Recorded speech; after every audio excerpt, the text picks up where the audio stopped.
जैसे जैसे एग्जाम नजदीक आता है, बहुत सारे कैंडिडेट होते हैं, टेंशन में आने लगते हैं। समटाइम बोलते हैं फ्रस्ट्रेशन हो रहा है, समटाइम है कि क्या हमसे नहीं हो पाएगा, whether I will not able to do. आप जिस भी कंडीशन में हो, in which ever condition you are, never quit, never give up, keep trying. Suppose आप रिटेन एग्जाम देने वाले हो 7 अगस्त को।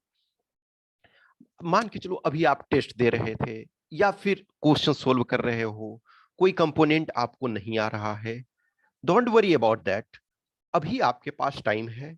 आप लिटिल टाइम दो, किसी भी चीज को टाइम दोगे तो आपका आएगा।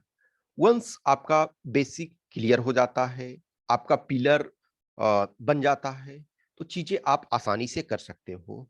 कहीं भी किसी भी टाइम में आपको जीरो से स्टार्ट करना पड़ता है। किसी भी चीज में एक टाइम ऐसा आता है आप जीरो पे होते हो, लेकिन उस जीरो से धीरे धीरे करके मूव करते जाते हो। फॉर एग्जाम्पल अभी आप मान के चलो आपने टेस्ट दिया पेपर 1 में, सपोज 50 ही आ रहा है, 60 ही आ रहा है। May be this can happen कि this year you cannot qualify. This happens. It is not true कि everyone will qualify. आप देखो रिजल्ट 1% से लेस हो रहा है। एक्चुअल में रिटेन में मान के चलो कि 1 पॉइंट समथिंग परसेंट रिजल्ट हो रहा है, लेकिन फाइनल 1% से बहुत कम होता है। आप जिस भी कंडीशन में हो, जस्ट सोचो कि आप 50 मार्क्स ही ला रहे हैं। अभी 50 मार्क्स में तो सिलेक्शन नहीं होना है, दिस इज ट्रू। इस बात से हम नहीं कर सकते हैं कि 50 मार्क्स में ही सिलेक्शन हो जाएगा, नहीं। लेकिन आप ये सोचो कि बहुत सारे ऐसे कैंडिडेट हैं कि 50 मार्क्स भी नहीं ला सकते हैं, 30 मार्क्स ला रहे हैं, 20 मार्क्स ला रहे हैं। पॉजिटिव रखो कि एटलीस्ट देयर आर पीपल, उनसे हम बेटर कर रहे हैं। इसका मतलब ये नहीं है कि हमें खुश हो जाना है। आप उसको एनालाइज करो, एनालिसिस करो। आप 125 क्वेश्चंस लिए, उस 125 को देखो। हाँ, अब ये कोई जरूरी नहीं है कि आप टेस्ट लिखो, आप किसी भी ईयर के प्रीवियस ईयर पेपर लो। मान के चलो कि आपने प्रीवियस ईयर पेपर लिया, ये 2021 का, 2020 का, 2019 का, कोई भी ईयर का लो। आप उसमें ईमानदारी से 2 आवर्स दो। उस 2 आवर्स में देखो, इवन इफ मान के चलो कि आप ऑलरेडी एपियर हो चुके थे। बहुत सारे ऐसे कैंडिडेट होते हैं, मान के चलो कि 10-20% ऐसे कैंडिडेट होते हैं जो ऑलमोस्ट प्रिपेयर नहीं है। Every time this happens, and believe me, there are people who are getting 10 marks, 20 marks, this is happening. तो उसके लिए टेंशन नहीं लेना है। किसी भी टाइम में तो हम ऐसे कंडीशन में हैं जिसमें कि जीरो हो सकते हैं, जिसमें बहुत कम परफॉर्म कर सकते हैं, बहुत खराब परफॉर्म कर सकते हैं।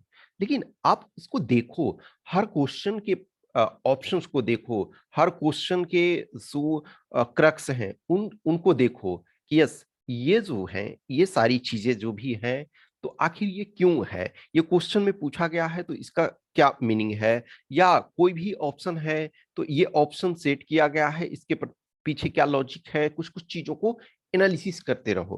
कुछ क्वेश्चंस हैं डायरेक्ट फैक्चुअल हैं। यदि डायरेक्ट फैक्चुअल हैं, अब मान के चलो ऑपरेशन गंगा के बारे में है, तो आप जानते हो या नहीं जानते हो, इसमें सीधी सी बात है। यदि ऑपरेशन गंगा है तो मान के चलो कि यूक्रेन, देखो रसिया और यूक्रेन में अभी वॉर चल रहा है। तो यूक्रेन से हमारे जो मेनली स्टूडेंट्स थे, मेडिकल स्टूडेंट्स बहुत ज्यादा थे, और कुछ और अदर सिटीजन्स थे, तो उनको वहां से वापस लाना। तो ये आपका ऑपरेशन गंगा था। अब फॉर एग्जांपल ऑपरेशन देवी शक्ति, तो मान के चलो ऑपरेशन देवी शक्ति, तो या आप जानते हो या नहीं जानते हो। यदि जानते हो तो करेक्ट है कि अफगानिस्तान में जो एक तरह से तालिबान ने ओवरटेक कर लिया, तो उसमें जो वहाँ अफगानिस्तान में फंसे हुए थे, इंडियन थे, भारतीय थे, और कुछ इनफैक्ट अदर नेशनल भी थे, उनको भी कुछ को हमने निकाला जो एक्चुअल में इंडिया आना चाहते थे। तो मान के चलो ऑपरेशन देवी शक्ति सपोज है।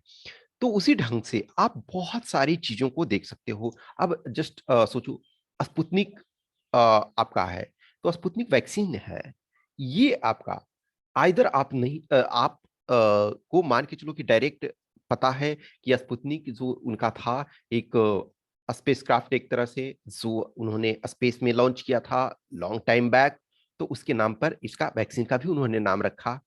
तो आप इस छोटे-छोटे चीज़ों को जो चल रहा है, या जस्ट सोचो कि 22 में सपोज़ प्रेसिडेंशियल इलेक्शन होना है, तो आप छोटे-छोटे चीज़ों से स्टार्ट करो। अब प्रेसिडेंट का पोस्ट है, इंटरेस्टिंग पोस्ट है, आप उसके बारे में स्टडी करना शुरू करो कि प्रेसिडेंट का पोस्ट होता है, तो उसमें क्या है, उनको कौन इलेक्ट करते हैं, पहले एलिजिबिलिटी क्राइटेरिया क्या है, तो सपोज़ 35 इयर्स एज मिनिमम होना चाहिए। उसके बाद मान के चलो कि वो लोअर हाउस के मेंबर होने का उनके पास एलिजिबिलिटी है। ऑब्वियसली लोअर हाउस में यानी कि लोकसभा में मेंबर होने के लिए 25 इयर्स, लेकिन एज में हमने ऑलरेडी 35 ये कर दिया। और जो वो लाभ के पद पर नहीं हो, अब लाभ के पद पर बहुत सारे पोस्ट होते हैं, जैसे डायरेक्ट वो कोई ऑफिसर ना हो, कोई वो, अब लेकिन कोई मिनिस्टर है या कोई किसी स्टेट के गवर्नर है, तो वो उनको एग्जेम्पशन में रखा जाता है। सपोज कोई गवर्नर, मान के चलो कि अभी हमारे जो वर्तमान प्रेसिडेंट हैं रामनाथ कोविंद जी, तो माननीय रामनाथ कोविंद जी इसके पहले जो थे वो बिहार के गवर्नर थे, तो एज ए गवर्नर बन सकते हैं, या कोई कैबिनेट मिनिस्टर सपोज हो, या कोई उस ढंग से, लेकिन डायरेक्ट जो है वो लाभ के पद पर नहीं है, नहीं हो। अब थोड़ा-थोड़ा क्या है, वो इलेक्शन होने वाला है, तो वो एक इंटरेस्टिंग है। अब उसमें ये देखोगे कि उनके इलेक्टोरल कॉलेज में कौन-कौन पार्टिसिपेट करते हैं। तो उनके इलेक्टोरल कॉलेज में पार्टिसिपेट जो करते हैं, जो आपके लोकसभा और राज्यसभा के जो इलेक्टेड मेंबर हैं, वो, और जो आपके सभा में जो मेंबर हैं, स्टेट विधानसभा में, वो पार्टिसिपेट करते हैं। अब जो राज्यसभा के मनोनीत सदस्य हैं, वो उसमें पार्टिसिपेट नहीं करते हैं। मनोनीत सदस्य क्यों नहीं पार्टिसिपेट करते हैं? क्योंकि उनको नॉमिनेट यानी कि मनोनीत या नॉमिनेट उन्होंने ही किया है। जब इन्होंने ही किया है, ऑब्वियसली है कि ये डायरेक्ट ये अपनी मर्ज़ी से नहीं किए हैं। इनफैक्ट जो रूलिंग गवर्नमेंट है, जो गवर्नमेंट ऑफ द डे है, वो उन्होंने जो नेम दिया उसको इन्होंने साइन कर दिया कि यस ये मेंबर बनेंगे। लेकिन माना तो जाता है कि राष्ट्रपति कर रहे हैं, तो राष्ट्रपति ने जिनको नॉमिनेट किया, वो उनको वोटिंग नहीं दिया जाता है, क्योंकि उससे ये होगा कि कॉन्फ्लिक्ट ऑफ इंटरेस्ट की जिसको हमने मनोनीत किया, तो उसका तो एक ऑब्लिगेशन बनता है कि वो हमारे पक्ष में वोट करे। ऑब्वियसली है कि यहाँ मेंबर्स आर इंडिपेंडेंट, ऐसा नहीं है कि उनको जबरदस्ती कराया जाता है, ठीक है? तो ये चीज़ है। अब लेजिस्लेटिव काउंसिल जो है, उनको वोटिंग राइट, लेजिस्लेटिव काउंसिल के मेंबर्स को वोटिंग राइट नहीं होता है। इसका कारण क्या है? इसका कारण ये है कि हर जो स्टेट है, उनमें लेजिस्लेटिव काउंसिल नहीं है। अब यदि कुछ स्टेट्स में लेजिस्लेटिव काउंसिल है, अब लेजिस्लेटिव काउंसिल को मान के चलो कि मेंबर्स को दे दोगे वोटिंग राइट, तो कुछ जो स्टेट हैं, उनका वोट शेयर जो है ऑलरेडी बहुत ज़्यादा बढ़ जाएगा। तो आप इन स्मॉल स्मॉल चीज़ों को लेकर के चलने की कोशिश करो। छोटी-छोटी चीज़ों को जो बेसिक है, अब हिस्ट्री मान के चलो देख रहे हो, हिस्ट्री में भी फॉर एग्ज़ाम्पल देख रहे हो, ज्ञान वापी मॉस्क का कॉन्फ्लिक्ट चल रहा है, बाबरी मॉस्क को आपने देखा, और बहुत सारे मॉस्क हैं। अब इनके सेंटर में बहुत जगह आपको औरंगज़ेब, मुगल डायनेस्टी आपको मिलेगा। मुगल डायनेस्टी अब है, तो जो कुछ न्यूज़ में है, इवन आप प्रिपरेशन नहीं कर रहे हो, तो एक क्यूरियोसिटी तो होती है ना कि यस हम जाने इस चीज़ के बारे में। अब ज्ञान वापी मॉस्क किसने बनाया, किसने तोड़ा मंदिर को वहाँ, ये सारी चीज़ों को। अब आपने औरंगज़ेब देखा, तो औरंगज़ेब के बारे में लिटिल आपने स्टडी किया कि औरंगज़ेब, मान के चलो जैसे हम मुगल डायनेस्टी को देखते हैं, तो मुगल डायनेस्टी में सबसे पहले क्या है, बाबर आए। बाबर 1526 में इंडिया आते हैं और पानीपत की पहली लड़ाई होती है। उसके बाद देखोगे कि बाबर इनफैक्ट 4 इयर्स में 4 बैटल में पार्टिसिपेट करते हैं। 1526 पानीपत, 1527 खानवा की लड़ाई, फिर आप देखो 1528 ये घाघरा की लड़ाई, और 1529 एक और कोई ये है। तो 26, 27, 28, 29 4 इयर्स में 4 बैटल, और हर बैटल में विन इनका होता है। इनिशियली मान के चलो कि बाबर को लाने में जैसे कुछ और लोग हैं, जैसे राणा संग्राम सिंह या राणा सांगा कहते हो, तो राणा सांगा चाहते थे कि वो बाबर यहाँ आए, इब्राहिम लोदी को हरा दे, और उसके बाद लूट करके जो भी कुछ उसको मिलता है लेकर के चला जाए। लेकिन बाबर इंडिया में ही रहने का निर्णय ले लेता है, तो उसके बाद 1526 के बाद 1527 में एक तरह से खानवा का युद्ध होता है, बाबर और राणा संग्राम सिंह के बीच, यानी राणा सांगा के बीच। उसमें भी राणा सांगा जो है हार जाते हैं, यानी बाबर विजयी होता है।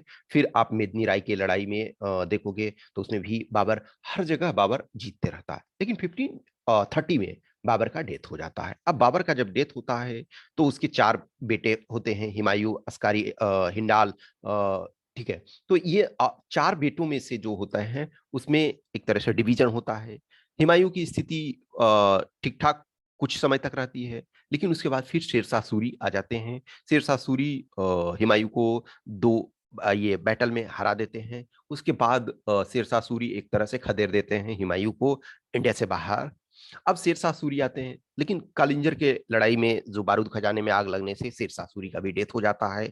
उसके बाद फिर हुमायूं आने लगता है, लेकिन हुमायूं आता है जब सत्ता प्राप्त करता है, उसके बाद उसका डेथ हो जाता है। तो अकबर फिर बहुत छोटे उम्र में 13 ईयर्स के एज में 1556 में देखोगे, 1526 में 1526 में पानीपत की पहली लड़ाई, उसके 30 ईयर्स बाद 1556 में पानीपत की दूसरी लड़ाई, अकबर और हेमू यानी हेमचंद्र विक्रमादित्य, जिसमें अकबर एक्चुअली डायरेक्ट फाइट नहीं कर रहा, उसके तरफ से बैरम खान, उसके मामा बैरम खान फाइट करते हैं, जिसमें कि हेमू की सेना बहुत बड़ी होती है। ऑलमोस्ट हेमू विजयी होने वाला रहता है, लेकिन एक तीर उसकी आंख में लगता है और अकबर की यानी कि बैरम खान की विजय हो जाती है और अकबर फिर एक तरह से प्रॉपर बादशाह बन जाता है। कुछ दिनों में अकबर अकबर लंबे समय तक 1556 से लेकर के 1605 तक वो रहता है, यानी ऑलमोस्ट 50 साल के आसपास में वो सत्ता में रहता है। तो जो अकबर है प्रॉपर तरीका से मुगल डायनेस्टी को एस्टेब्लिश करने।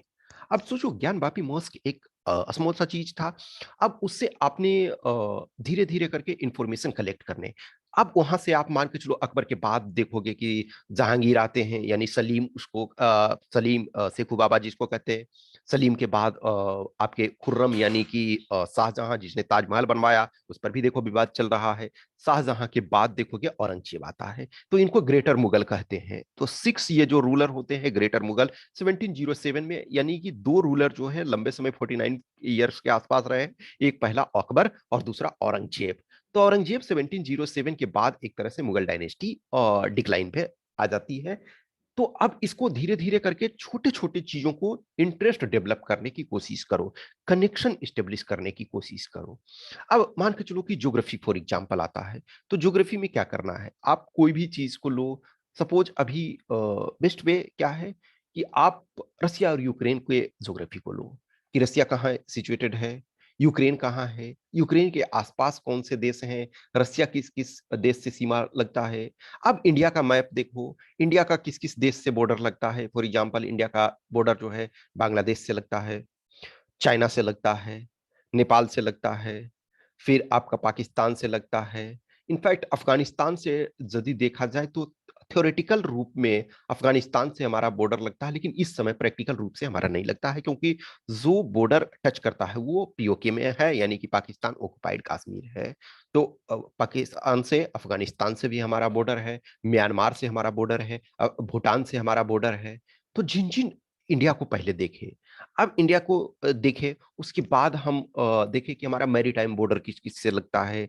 तो फॉर एग्जांपल मैरीटाइम में यदि हम मेन बॉर्डर को देखें, मेन इंडिया के लैंड को देखें, तो हमारे श्रीलंका एक तरह से ईस्टर्न साइड में है। फिर देखो मालदीव है। फिर आप नीचे चलोगे आइलैंड वगैरह में, तो बहुत सारे आपके लगेंगे, इंडोनेशिया वगैरह हैं और बहुत सारे कंट्री।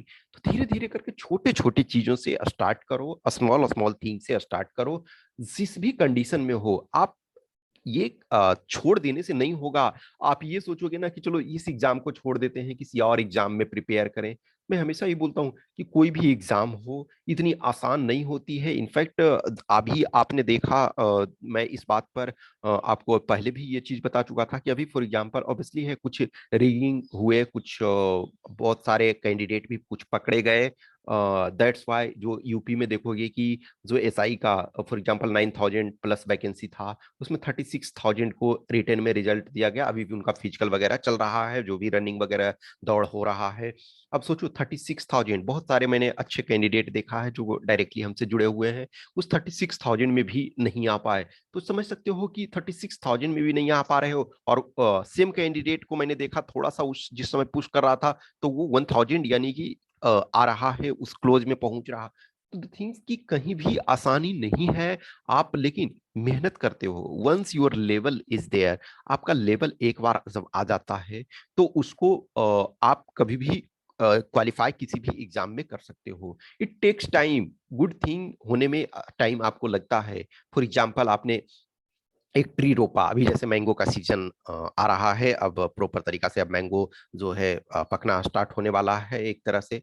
तो वो जो मैंगो का ट्री है, कुछ मैंगो के ट्री को देखोगे कि 1 ईयर में ही फलने लगता है। तो 1 ईयर में बहुत ज्यादा नहीं, क्योंकि वो पेड़ ही इतना छोटा है, तो कितना सस्टेन कर पाएगा। तो मान लीजिए 2 आम फला चाल, आज की डेट में कुछ कुछ मैंगो है कि विद इन 1 ईयर में फल देने लगेगा, तो एक दो फलेगा। फिर जैसे जैसे पेड़ बड़ा होगा, तो कुछ आदमी क्या है, उसके मंजर को तोड़ देते हैं कि नहीं, पहले पेड़ को बड़ा होने दें, जब वो सस्टेन कर पाएगा तब उसमें फलेगा। तो मान के चलो कि 3 इयर्स तक उसमें आपने जो भी मंजर आ रहा था, फलने के पहले मंजर आता है, तो उसको आपने तोड़ दिया। उसके बाद पेड़ थोड़ा बड़ा हो गया, फिर आपको 100 200 जैसे जैसे पेड़ बड़ा होता गया वो फलते जाता है।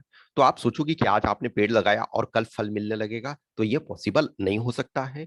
आपको टाइम लगेगा किसी भी चीज को करने में। जैसे आप कुछ बम्बू के देखोगे पेड़, बम्बू के पेड़ बहुत सारे जो वेराइटी होते हैं, आपने लगा दिया 1 ईयर, 1.5 ईयर, 2 इयर्स तक वो कुछ भी नहीं बढ़ेगा। लगेगा कि क्या मेरा मेहनत बेकार हो गया। लेकिन जब वो सूट निकल गया, जब उसके कोपले निकल गए, तो वो 60 डेज में ही सपोज 60 फीट का हो जाएगा। तो सोचो कि कहीं ना कहीं वो अपना, उसका अलग अलग वेराइटी है, अलग अलग टाइप है। आप जस्ट इमेजिन करो, एक बनाना का पेड़ लगाते हो, वो बनाना का पेड़ 3 मंथ में बहुत बड़ा, बहुत मोटा हो जाएगा। उतना मोटा एक मैंगो का पेड़ होने में हो सकता है कि 10+ इयर्स लग जाए। लेकिन यदि बनाना का पेड़ जितनी जल्दी वो मोटा हो रहा है, उतनी जल्दी वो खत्म भी हो जाएगा। वंस फ्रूट दिया और वो पेड़ एक तरह से खत्म हो गया। लेकिन मैंगो का है, हो सकता है मैंगो का पेड़ आपका 100 इयर्स ऑब्वियसली है। यदि वो ठीक ठाक रहा, अब उसमें कीड़े लग गए, उसमें कुछ और सिचुएशन हो गया, वो सूख गया, गिर गया पेड़ या जो भी है, अदरवाइज 100 इयर्स तक आपको दे सकता है। आप भी उसके फ्रूट खा रहे हो, आपके बच्चे खा रहे हैं, उसके फ्रूट खाएंगे, और आपके बच्चे के बच्चे भी उस फ्रूट को खा सकते हैं। या इनफैक्ट 4 पीढ़ी भी उसको, 4 जनरेशन भी, सपोज आज आपने एक पेड़ लगाया तो आप खाओगे, कल के डेट में आपका बच्चा खाएगा, उसके बाद तो 100 इयर्स में 4 5 जनरेशन उसको खा सकता है। लेकिन ये क्या है, एक बनाना का पेड़ आपने लगाया और वो आपका गिर जाएगा, तो इन द सेंस कि खत्म हो जाएगा वंस फ्रूट दिया। तो हर वो चीज के अलग अलग डायमेंशन होता है। किसी भी चीज में आप सोचते हो, किसी चीज में आपको लगता है कि हम पुअर कंडीशन में है, तो आप टाइम दो। आप अपने को बेटर जानते हो, लोग क्या कह रहे हैं ये चीज बहुत मायने नहीं रखता है, आप क्या कह रहे हो ये मायने रखता है। हाँ, अब ये चीजें हैं कि आप उस चीज को टेस्ट करोगे। टेस्ट करने का, अब फॉर एग्जांपल आप ऑब्जेक्टिव क्वेश्चन में आप खुद से टेस्ट कर सकते हो। जस्ट सोचो, मान के चलो कि 2020 का पेपर था। मैं ये बोलता हूं कि आप ओरिजिनल पेपर किसी वेबसाइट से, जो यूपीएससी का खास करके, यदि आप यूपीएससी का ऑब्वियसली प्रिपरेशन कर रहे हो, तो आप यूपीएससी की वेबसाइट से ओरिजिनल पेपर डाउनलोड करो।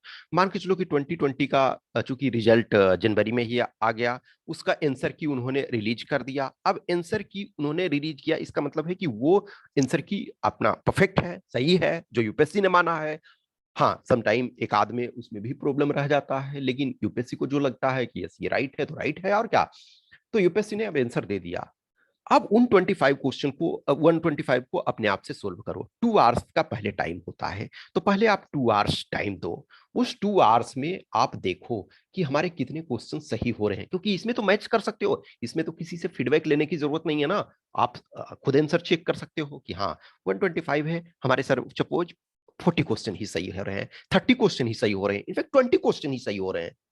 तो हमें ये पता चला कि हम इस कंडीशन में हैं। वो जो कहा जाता है ना कि सबसे पहले हमें कहीं जाना है, तो हमें ये पता होना चाहिए कि हम कहाँ हैं, और जहां भी हैं तो वहां से हम आगे बढ़ सकते हैं। जैसे फॉर एग्जांपल, आप एक लाइन देखते हो, एक लाइन को कोई एक लाइन के फॉर्म में देख सकता है, लेकिन एक लाइन को कोई डॉट के फॉर्म में देख सकता है। ये एक तरह से एक डॉट का ये जो कॉम्बिनेशन है, तो कोई जो है डॉट के फॉर्म को कॉम्बिनेशन, तो वो समझ सकता है कि यदि n नंबर ऑफ डॉट हम मिलाएंगे तो वो एक लाइन बन जाएगा, n नंबर ऑफ लाइन को हम मिलाएंगे तो वो प्लेन बन जाएगा, और n नंबर ऑफ प्लेन को बनाते हैं तो वो 3 डायमेंशनल स्ट्रक्चर बन जाएगा।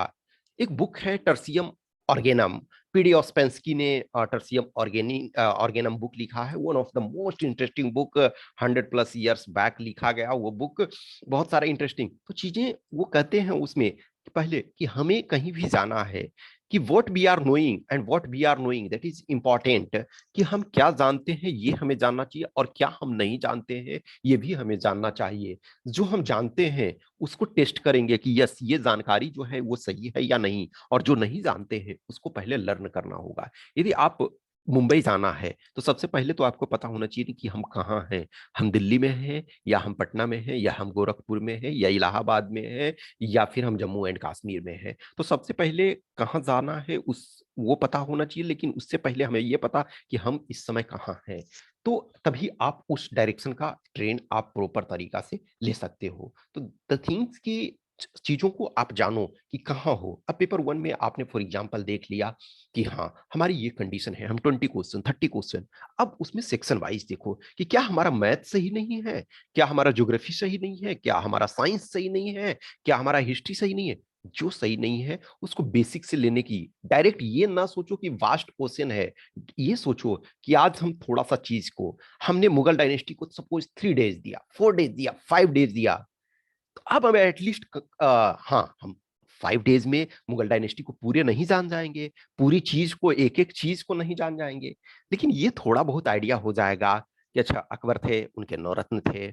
अकबर मान के चलो हुमायूं थे, हुमायूं की जो बायोग्राफी लिखा उसकी बहन गुलबदन बेगम ने लिखा, ये चीज हमको क्लियर हो गया।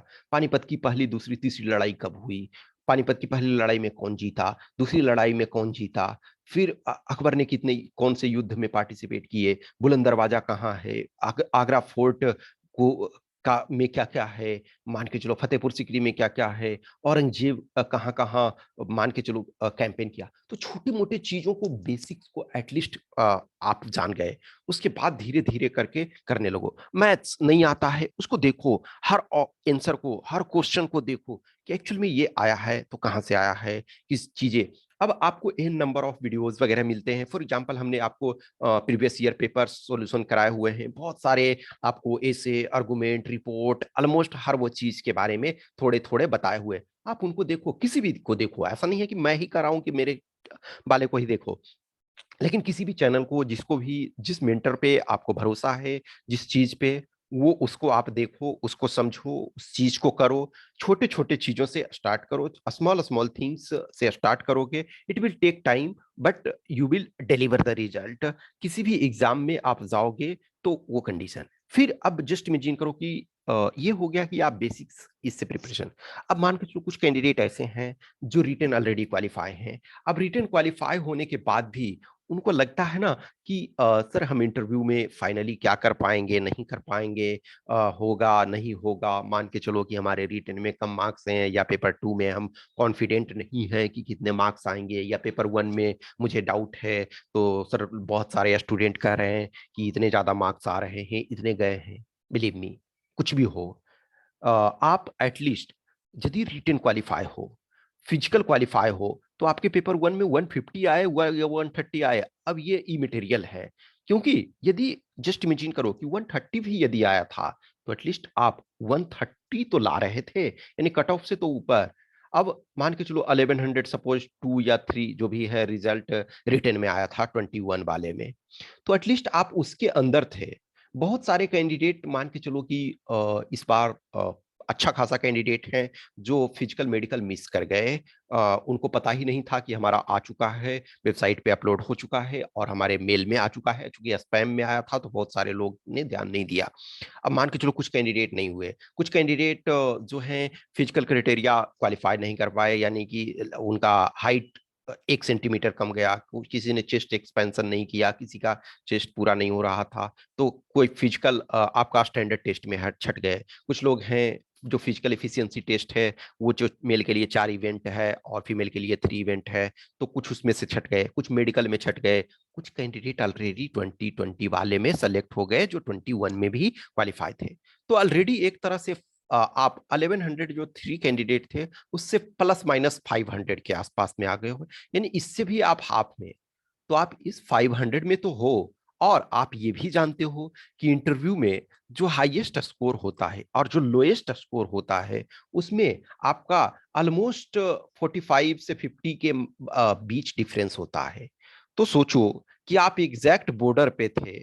और ये भी हमने आपको बताया हुआ है कि यदि रिटेन में जितना स्कोर कट ऑफ जाता है, जिस भी अब रिस्पेक्टिव कैटेगरी, ओबीसी में आप हो तो ओबीसी का, जनरल कैंडिडेट में हो तो जनरल का, ईडब्ल्यूएस में हो तो ईडब्ल्यूएस का, एससी एसटी में हो तो एससी एसटी का, जितना भी आपका कट ऑफ है रिटेन में, उससे यदि 20 या 30 प्लस स्कोर यदि आप ला रहे हो तो आपका सिलेक्शन ऑलमोस्ट ठीक ठाक हो जाता है।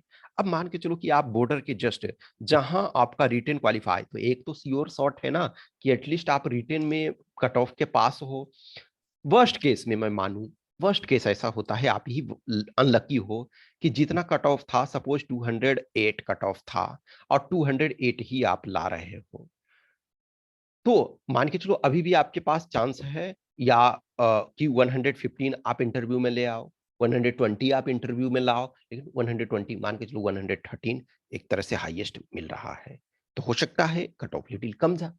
या आप 208 है तो 218 आप ला रहे थे, 200 आप 20 ला रहे थे, 225 ला रहे थे, आपको 100 प्लस इंटरव्यू मिला, तो अभी भी आप ला सकते हो, लेकिन आप एग्जैक्ट नहीं मार्क्स जान रहे हो, तो never quit, never give up.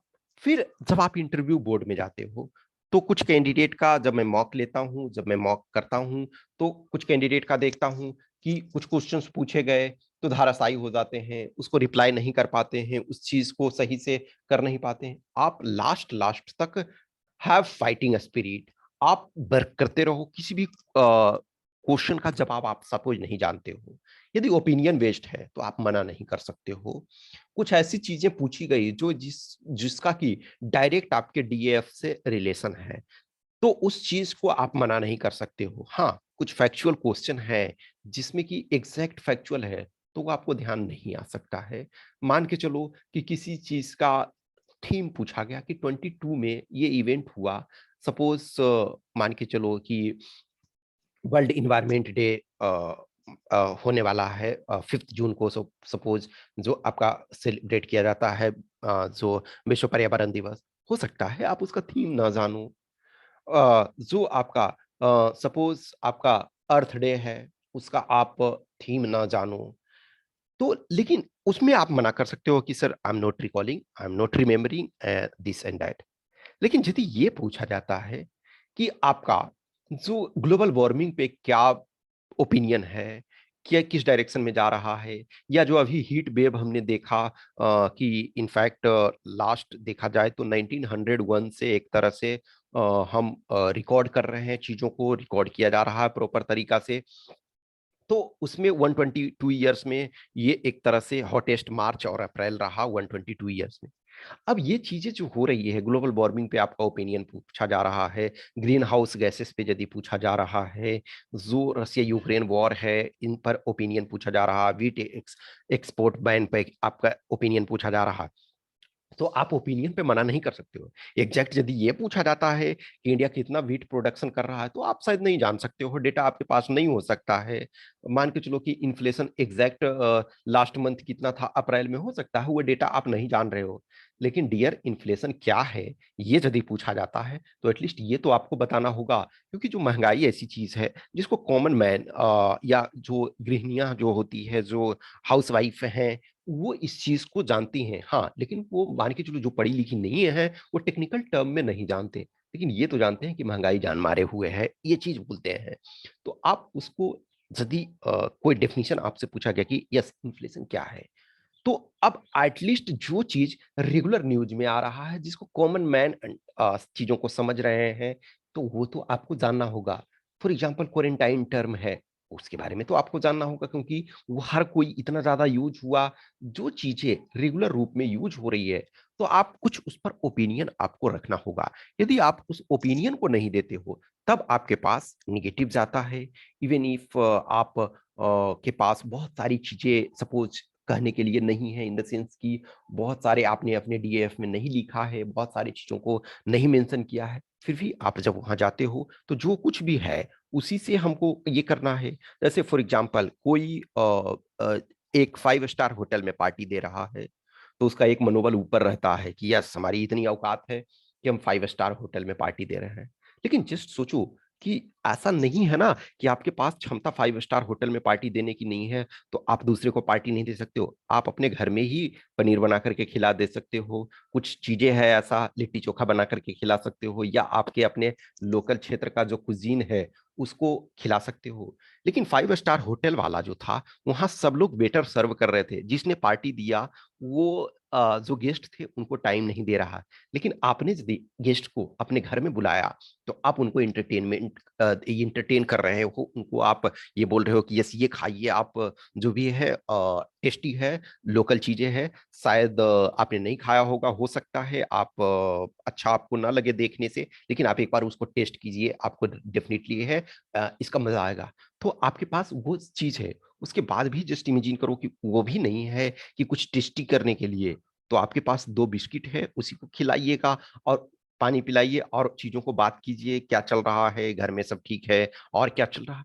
तो जो कुछ है आपके पास, मान के चलो आपने मेडल नहीं जीता है, आपने आईआईटी में नहीं पढ़ा, आपने एनआईटी में नहीं पढ़ा, आपने टॉप लेवल में कहीं गोल्ड मेडल नहीं जीता, या स्पोर्ट्स में प्रॉपर पार्टिसिपेट नहीं किया, लेकिन कुछ इंटरेस्ट तो ज़रूर होगा।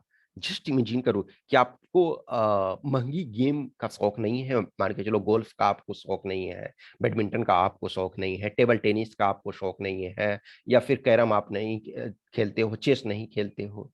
लेकिन गिल्ली डंडा खेलने से तो आपको कोई नहीं मना किया यदि आप रूरल एरिया में रहे थे तो, या कुछ और चीजें, कुछ जो भी है रनिंग करने से तो आपको कोई नहीं रोक सकता। रनिंग के लिए तो अर्बन सिटी में भी आप रहो तब भी रनिंग कर सकते हो।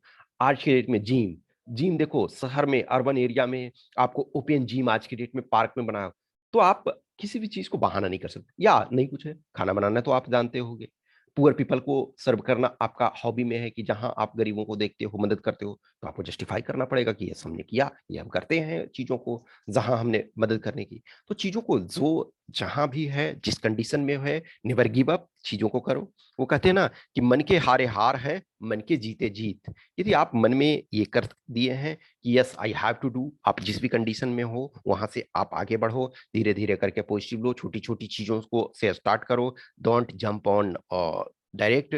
ठीक है, तो ये करो।